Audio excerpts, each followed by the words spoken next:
I was only 22, posing as a 17-year-old in a foster home, hiding a deadly secret.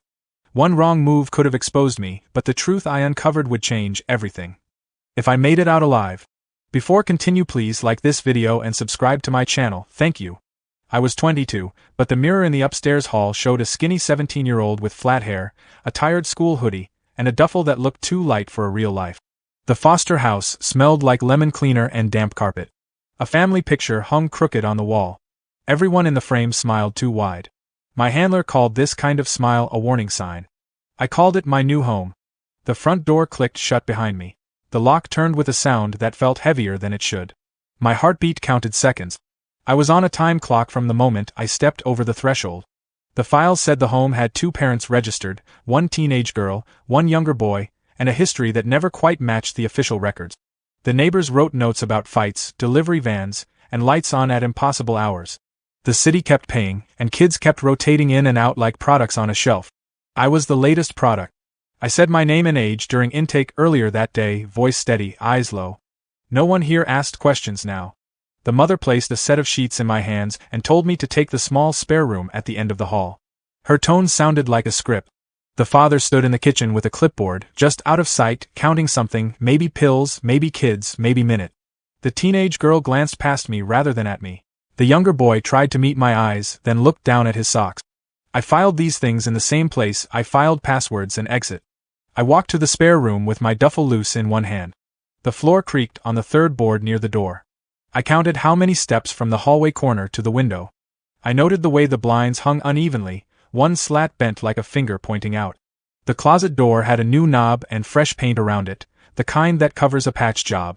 I breathed in slow and let my pulse settle. The mission ran on 2 tracks. Track 1, pretend to be a new foster kid, scared and quiet, easy to ignore.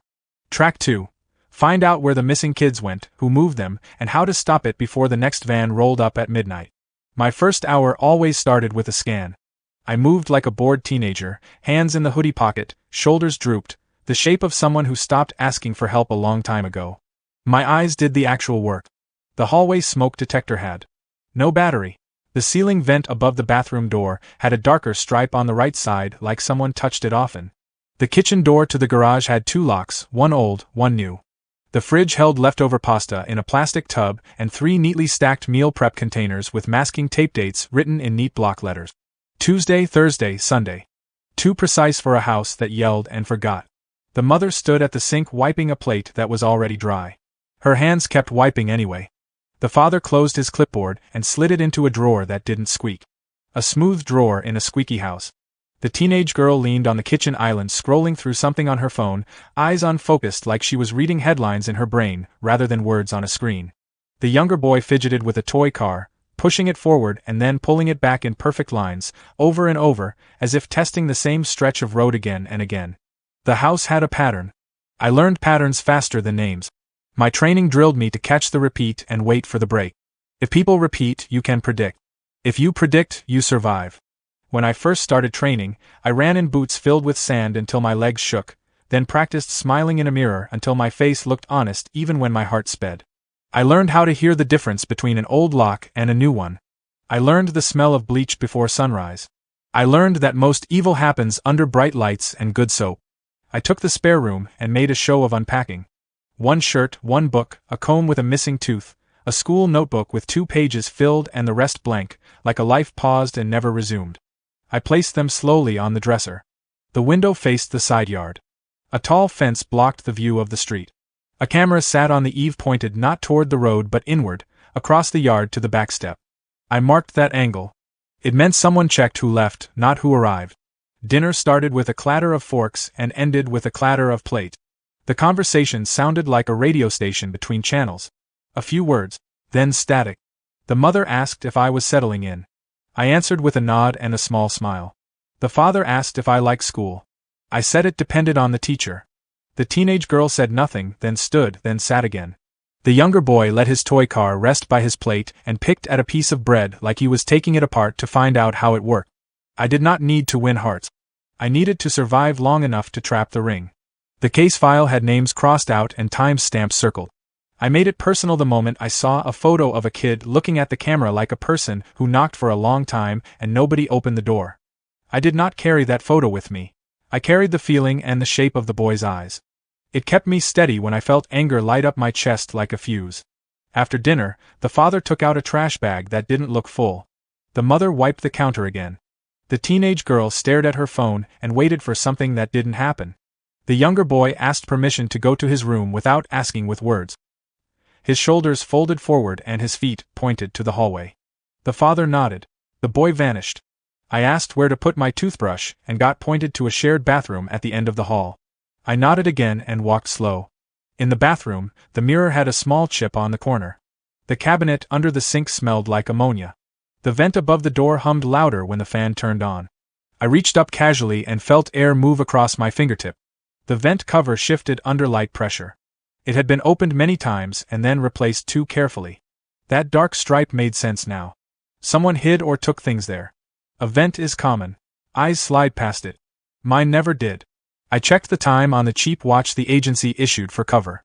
It ticked loud enough to hear when rooms went quiet. 9:45.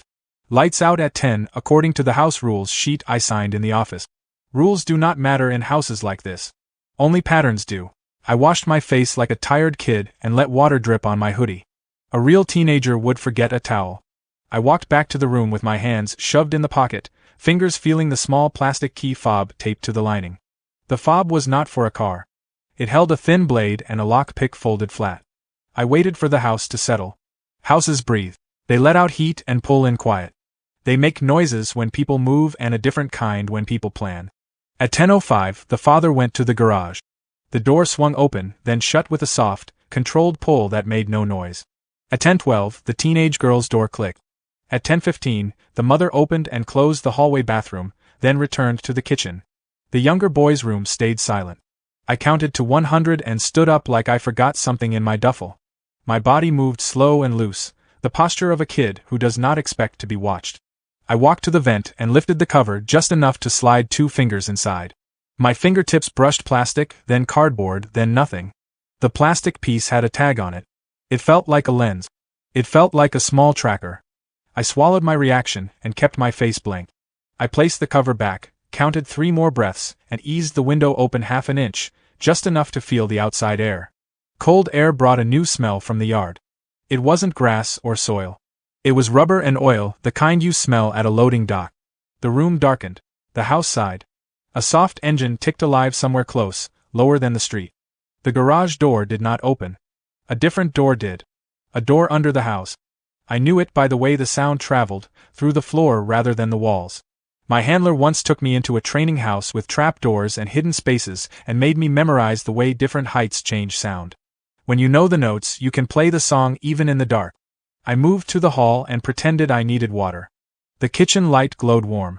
The mother stood at the sink again, the same plate in her hand. The same wiping motion. The same calm face.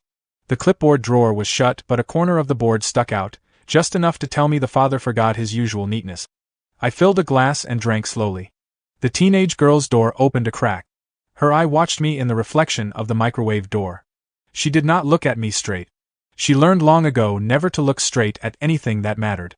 I returned to the room and let the door latch slowly so it made no sound. I lay on the bed fully dressed, shoes on, eyes open. I ran through the checklist in my head. Phone with emergency burst signal tucked in the heel. Tiny camera behind the sole insert. Lockpick fob ready. Small tracker embedded in my belt. A folded scrap of paper with a string of times and license plates I memorized in the last month. 2 deep breaths, then a third. I rolled off the bed, crouched, and pressed my ear to the floor. Muffled voices drifted up from beneath the hallway. No words, just the shape and weight of talk. One voice short and clipped. One low and steady. One that sounded like a teenager pretending to be brave. I felt anger rise again, hot and reckless, and then I let it go because anger makes hands shake and shaky hands miss small details. I focused instead on the rhythm. The short voice spoke in bursts. The low voice replied with longer runs of sound. The third voice broke once and then fell silent. I traced the floor plan in my mind. The hall ran above the garage. A gap under the stairs could hide a door. The clipboard drawer that did not squeak meant new rails. New rails mean recent work. Recent work means hidden money or hidden doors. Sometimes both. I needed eyes under the stairs. I needed a reason to be there without raising alarms. At 10:40, the house noise changed. The low voice stopped. The motor sound cut. A faint clink of metal on concrete. Footsteps moved from the garage area to the kitchen. The mother put the plate down. The father opened the drawer and slid the clipboard inside properly this time. The teenage girl's door stayed cracked, her eye gone. The younger boy's room remained silent. I stood and stretched like a bored kid who didn't want sleep. I walked out and asked in a soft voice if I could get extra blankets because the spare room window didn't close right and the night air felt cold. The mother nodded and told me the linen closet was at the bottom of the stairs, last door on the right. Her tone was flat, safe, automatic. The father glanced at me, then back at the sink. His eyes did not check whether I knew where the closet was. He already knew I could find it. People who build secret doors understand the pull of a curious step. I moved down the stairs with a half shuffle, counting the creak. First step loud, second step soft, third step silent, fourth step loud, fifth step faint. I paused at the landing, yawned, scratched the back of my neck like I wanted to go back to bed, then turned toward the hallway under the stairs. The last door on the right stood slightly ajar. Fresh paint shone over the frame. A thin thread of dust along the baseboard broke where feet recently passed. The linen closet smelled like detergent. Behind the stacks of folded towels, the back panel was newer wood with different screws than the side panels. I did not touch it. I took 2 blankets and shut the closet like I did not notice anything strange. I walked back up slow. My heart beat hard but steady. The father watched the TV in the living room with the sound off. The mother dried her clean plate again. The teenage girl's door was closed now. I thanked them for the blankets and moved to my room. I shut the door, set the blankets down, and then opened my notebook. I wrote nothing. I wrote with the tip of the pen held high, like a kid pretending to journal who did not want anyone to read. I waited exactly 7 minutes. 7 minutes is long enough for people to stop thinking about you. 7 minutes is the gap between alert and ordinary.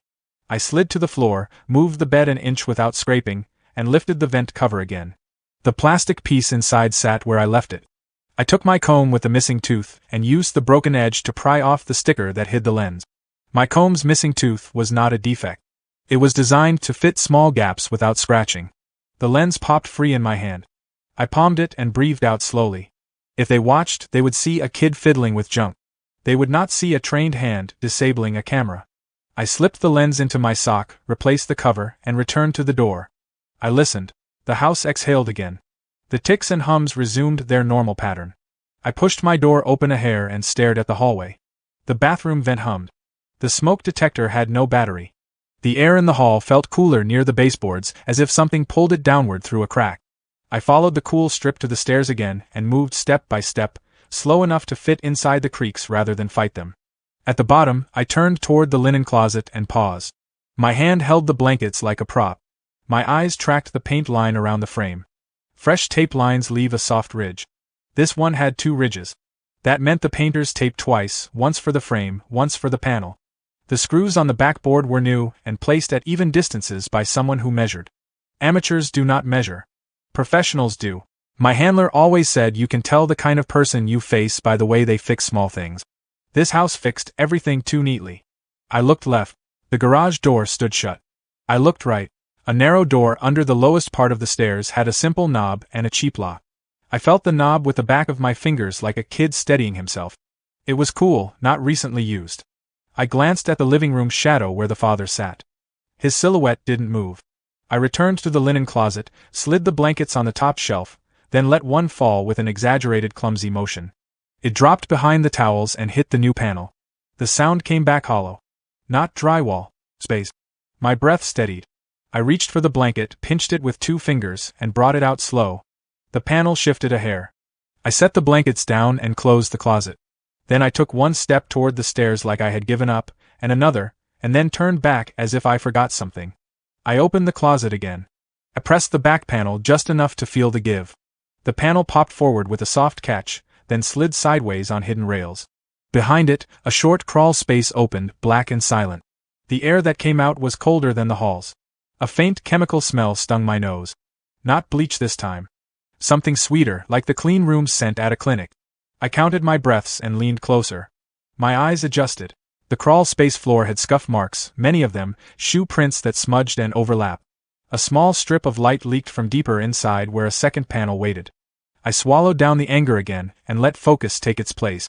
There were times to rush and times to move 1 inch at a time. This was the inch time. I slid the panel back into place, picked up my blankets, and returned upstairs like a cold kid with a bed to make. I closed my door and sat on the edge of the bed. I let the anger come back in a clean line and converted it into a plan. I broke the plan into simple steps so I could follow them even with my hands shaking. Get proof without alerting anyone. Oh, tiny camera under the stairs, pointed at the inner panel. Oh, record times and faces. Find the trigger for the second door. Oh, listen for the pattern the next time the motor starts. Oh, map the wire path from the new rails to the garage wall. Protect the kids inside the house. Oh, build trust with the teenage girl without forcing talk. Oh, create a reason to check on the younger boy at irregular times. Call in backup only when the route and schedule are certain. Oh, one chance to take the whole chain at once. Oh, no early move that leaves anyone behind. I lay back and stared at the ceiling. The house hummed. The camera above the yard still watched inward. The window still let in the rubber and oil smell from the side yard. My muscles stayed tight until the clock read past midnight and the house slipped into a quieter rhythm. I pictured the training course where I learned to crawl through tight spaces without panic. The instructor flicked the lights and blasted cold air while I counted my breaths and moved inches.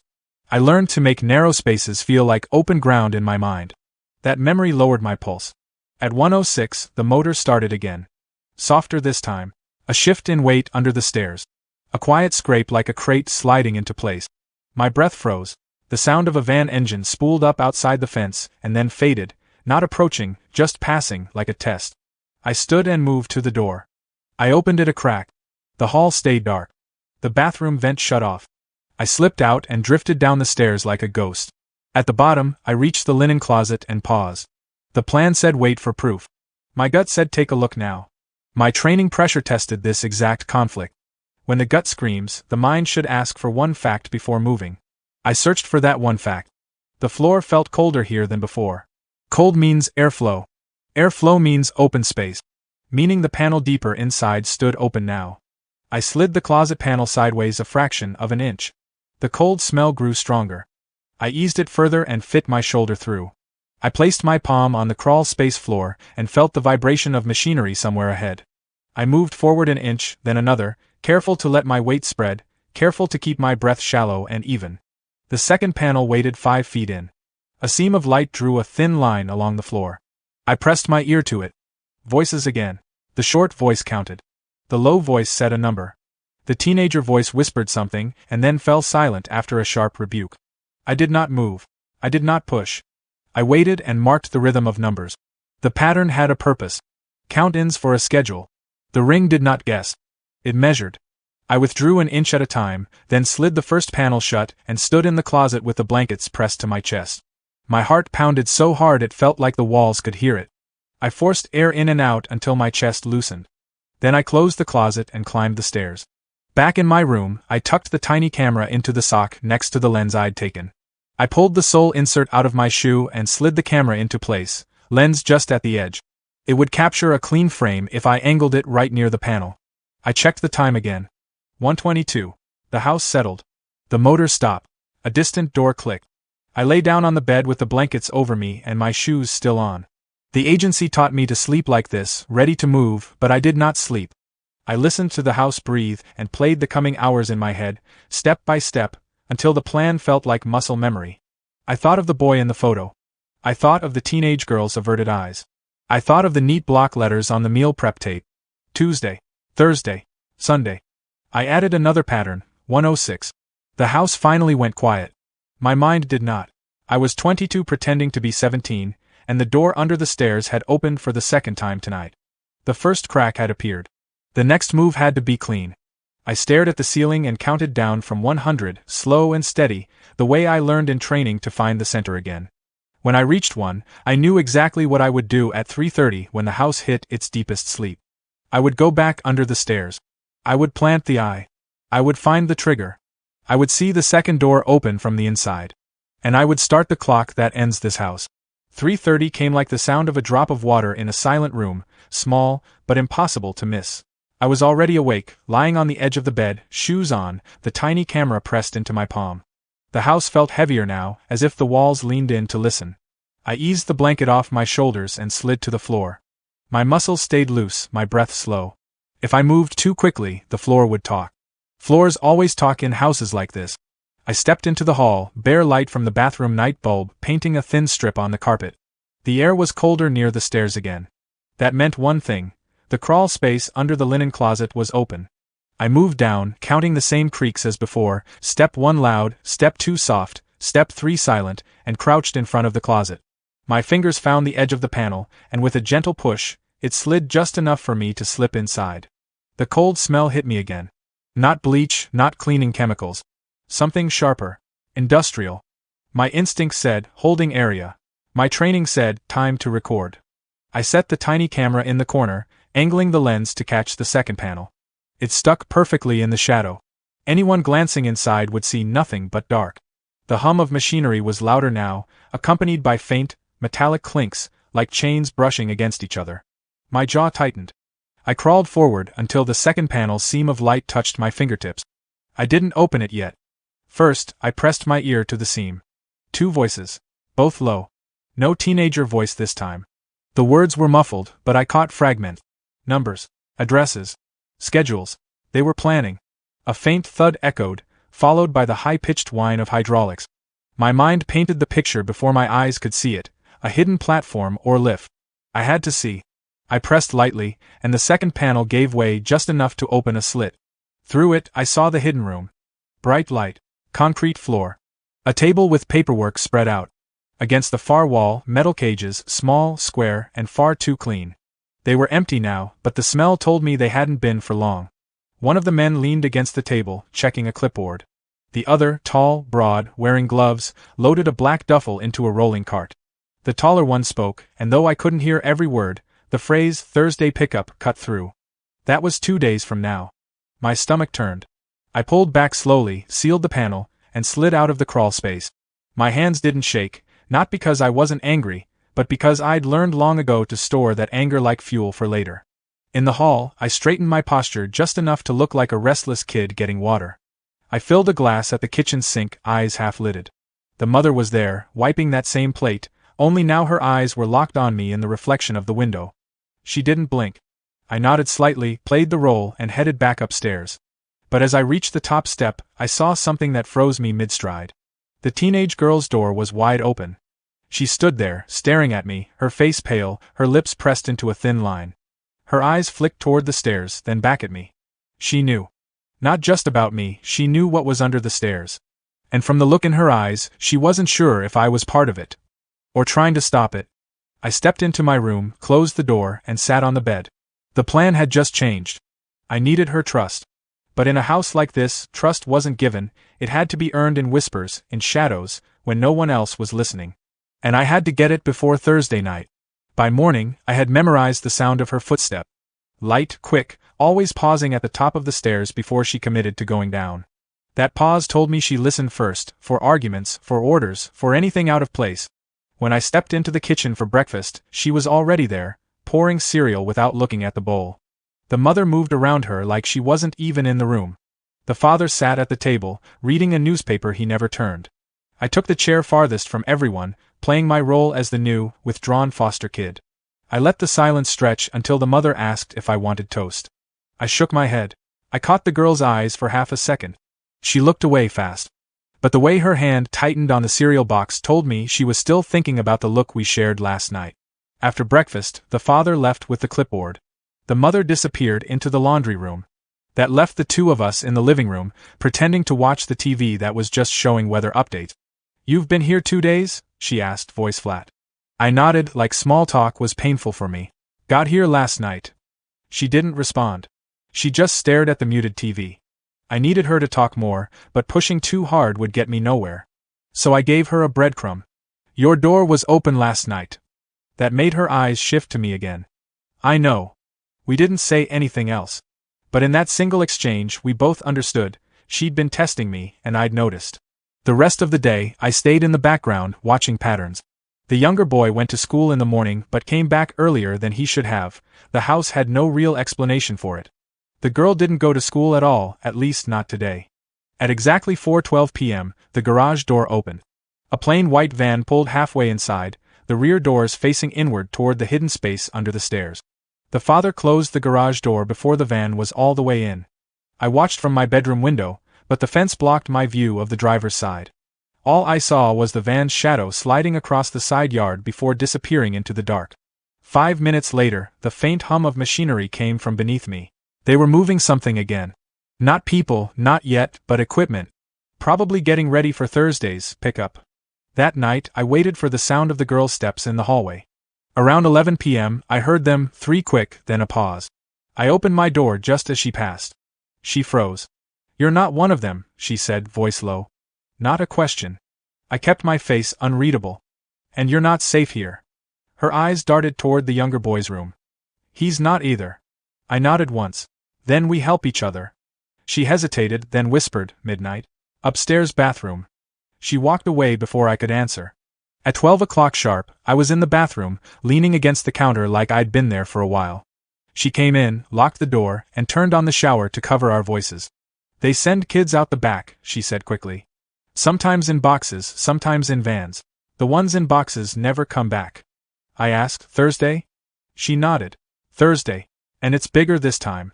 They're clearing space." That was all I needed to confirm my suspicion. Thursday wasn't just a pickup. It was a full shipment.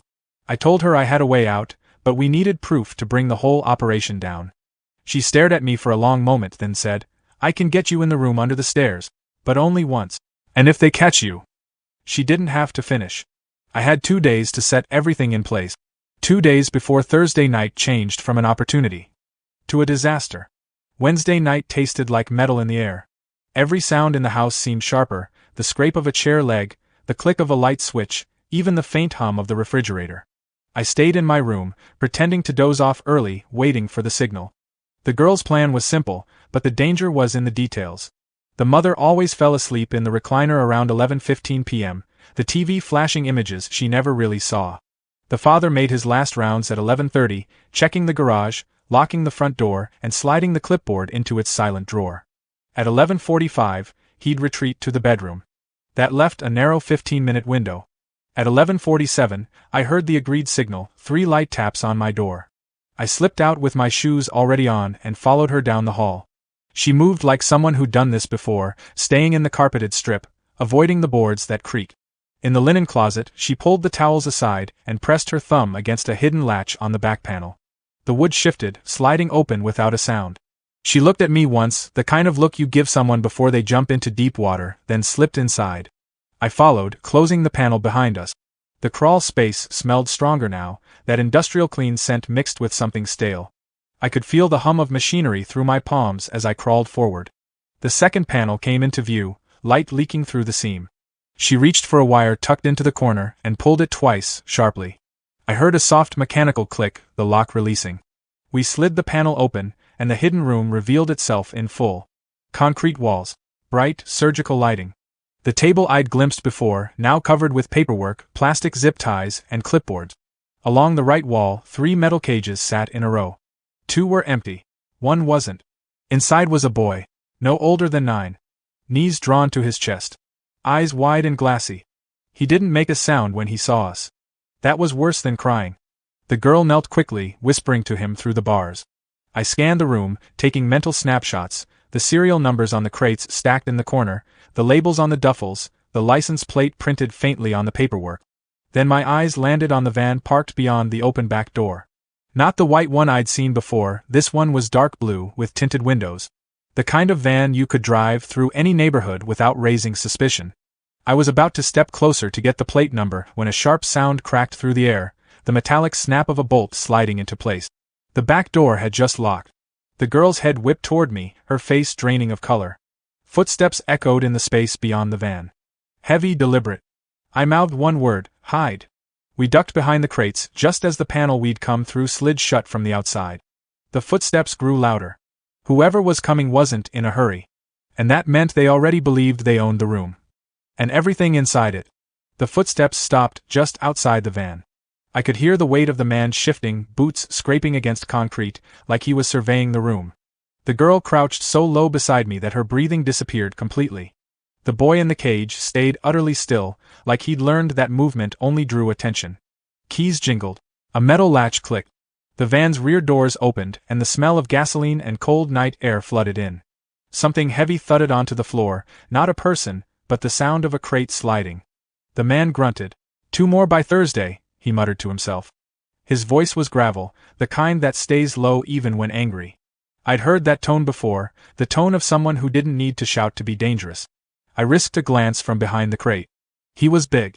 Broad shoulders, thick jacket, black gloves. His head was shaved, his neck inked with something I couldn't make out from here. He bent to check the cage with the boy, tapping the bars twice with a gloved finger. The boy didn't flinch. Quiet ones are easier, the man said under his breath. My pulse tightened in my throat. The girl's eyes locked with mine, a silent question. What now? I pressed 2 fingers to the floor, our prearranged signal from training, telling her to stay still. If we moved now, we'd have one of 2 outcomes: caught in the open or trapped inside with no exit. Neither would get us closer to shutting this place down. The man straightened, glanced at his watch, and walked toward the paperwork on the table. He flipped through the pages, made a few marks, then picked up a small black device from the corner. It looked like a phone, but bulkier, a satellite tracker. I memorized the make and model as he clipped it to his belt. The next part happened fast. He pulled a ring of keys from his pocket, unlocked the side door near the cages, and disappeared into the darkness beyond. The girl started to move, but I held up a hand. Not yet, I whispered. We waited until the hum of the machinery changed, a sure sign he'd gone deeper into the building. Only then did we crawl from behind the crates. I moved to the table, snapping quick photos of every document with the hidden camera in my belt. Names, dates, addresses, license plates, all of it. Then I slid to the cage with the boy, crouching low. We're getting you out, I whispered. His eyes didn't change. He just looked at the floor. The girl pulled at my sleeve. We can't take him now. Too risky. She was right. If the man came back and the boy was gone, every lock in the house would double by morning. I forced myself to back away, my jaw tight enough to hurt. Thursday, I said softly, so only she could hear. We ended Thursday. We slipped back through the panel, sliding it shut behind us. The crawl space felt even colder now, but the weight in my chest was hotter than fire. We had proof. We had the schedule. And we had 2 days left before the biggest shipment yet. Alan, Chapter 6 is going to hit the midpoint of the story. It'll be the part where you set the trap, contact your handler, and prepare for Thursday, all while trying to keep the traffickers from realizing they've been compromised. Back in my room, I locked the door and dropped to the floor, the adrenaline still making my hands hum. I pulled the shoe insert out and retrieved the micro camera. The tiny LED blinked once, full memory. Every detail from the table, the cages, and the man's face was now stored in crisp, undeniable clarity. I slipped the camera into the false bottom of my duffel and pulled out the burner phone hidden inside my notebook. One button press sent a coded signal to my handler. Proof secured, 48 hours to execute. Within minutes, a reply vibrated back. 3 words, proceed. Full sweep. That meant Thursday night wasn't just a bust. It was a takedown, the kind where every moving piece had to be timed down to the second. The next morning, I played the part harder than ever. At breakfast, I kept my eyes low and answered in one-word replies. The father barely glanced at me. The mother moved mechanically through her chores. The girl stayed quiet, but every so often her gaze flicked toward me like she was checking that I was still in the fight. The younger boy, though. He didn't look at anyone. His hands were restless on the table, picking at a fray in the tablecloth. That tiny motion told me something the others didn't see. He was aware of more than he let on. After breakfast, I pretended to wander aimlessly, but I was mapping escape routes in my head. The front door was no good, it had both a keyed lock and a slide bolt. The garage door opened too loudly. That left 2 options: the bathroom window upstairs and the crawl space under the stairs leading to the van bay. The bathroom window would be my extraction point for the girl and the boy. The crawl space? That was where the net would close on the traffickers. By midday, I had the upstairs bathroom staged. Cleaning supplies from under the sink were swapped out for a coiled rope, a flashlight, and a pry bar, all smuggled in pieces over the last 2 days and hidden inside empty detergent boxes. The rope would lower the kids safely from the bathroom window into the side yard, where backup would be waiting out of sight. At 2 p.m., I caught a break, the father left in the white van, alone. I knew I had maybe 45 minutes before he came back. I used the time to slip into the linen closet and fit a second hidden camera in the crawl space, aimed directly at the inner panel. That feed would go live straight to my handler as soon as I activated the transmitter. When Thursday night came, they'd have eyes inside without stepping foot in the house. But the risk was growing. Around 4 p.m., the girl found me in the hall, her voice barely above a breath. "They're nervous," she said. "The man from last night? He's coming earlier tomorrow." "How early?" I asked. She hesitated. "Before dinner." That meant my 15-minute safe window at night was gone. We'd have to start before they even thought the transfer was ready. I spent the rest of the day planting little seeds of distraction, leaving the garage side door slightly ajar so the father would waste time checking locks, misplacing a set of house keys so the mother would be searching when it mattered most. Small things. Things that felt like bad luck, not sabotage. That night, lying in bed, I replayed the boy's face in my mind. No fear. No hope. Just stillness. If we didn't pull this off, he'd be gone before the week was out. The plan was set. The trap was ready. Thursday night, the house would crack wide open. And when it did, the people who thought they owned this place wouldn't see the end coming until the cuffs were on their wrist. Thursday didn't feel like a normal day from the moment I opened my eyes. The air was different, tight, as if the walls knew what was coming. Every noise echoed a little longer, every shadow looked like it might move. At breakfast, the girl avoided speaking to me at all, which was exactly what we'd planned. The less we looked connected, the better. The younger boy sat in the same seat, hands in his lap, his toy car gone. That meant they'd taken it away from him, probably to check for trackers. The father was restless. He kept getting up from the table, glancing toward the garage door. The mother moved slower than usual, pausing mid-task as if she was listening for something. I knew what it was. They were expecting the man from the cages earlier than usual. By mid-morning, I'd already checked the upstairs bathroom window twice, making sure the rope and pry bar were ready. The backup team would be staged 2 houses down in an unmarked van, eyes on the side yard, waiting for my signal. At 4:16 p.m., the low growl of a van engine rumbled through the side yard. Not the white van this time, the dark blue one. The girl passed me in the hall, her lips barely moving as she whispered, "He's early." The father met the van in the garage. I slipped into the linen closet before the side door shut and activated the transmitter on my crawl space camera. A red light blinked once, then steadied, live feed to the handler. Through the panel seam, I saw the man in gloves unload 2 crates from the van. He slid them into the hidden room, each one marked with a number and a single word: fragile.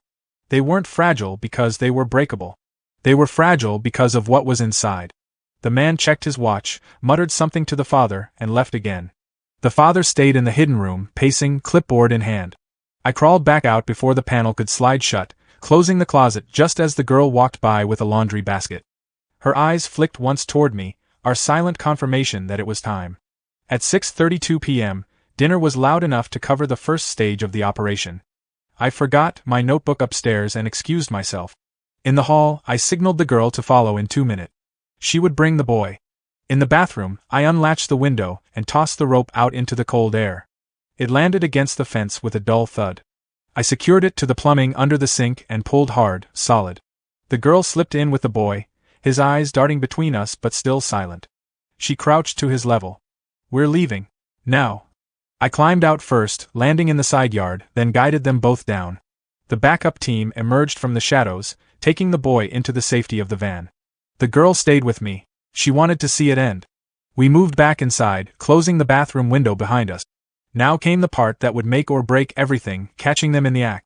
I grabbed the flashlight and pry bar, heading for the linen closet one last time. The girl stood watch at the hallway corner. From inside the crawl space, I could hear voices. Not just the father's, but 2 more, the gravel-voiced man and someone new, sharper, impatient. They were talking about loading early and avoiding patrol routes.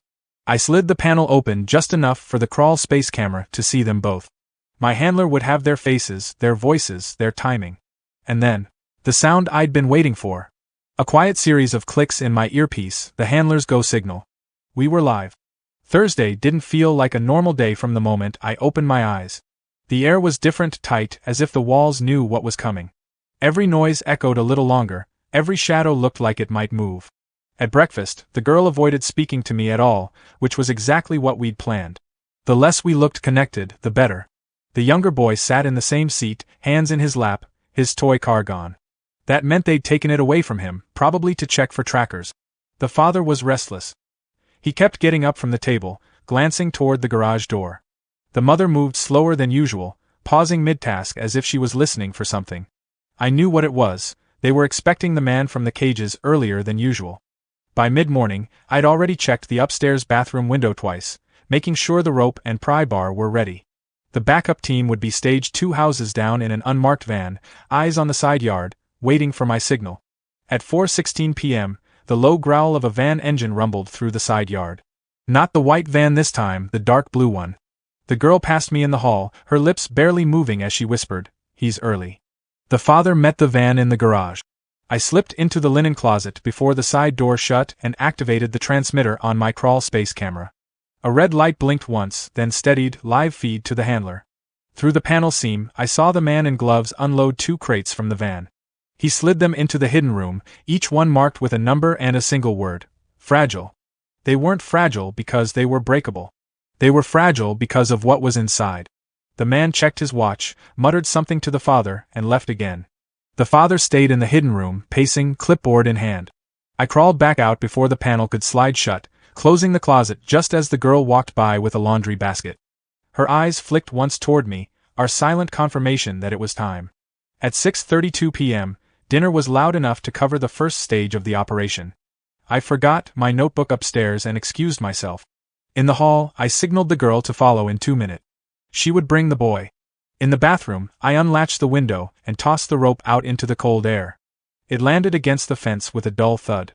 I secured it to the plumbing under the sink and pulled hard, solid.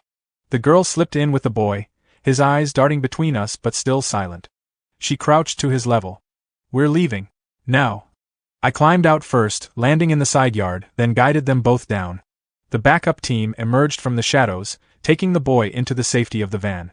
The girl stayed with me. She wanted to see it end. We moved back inside, closing the bathroom window behind us. Now came the part that would make or break everything, catching them in the act.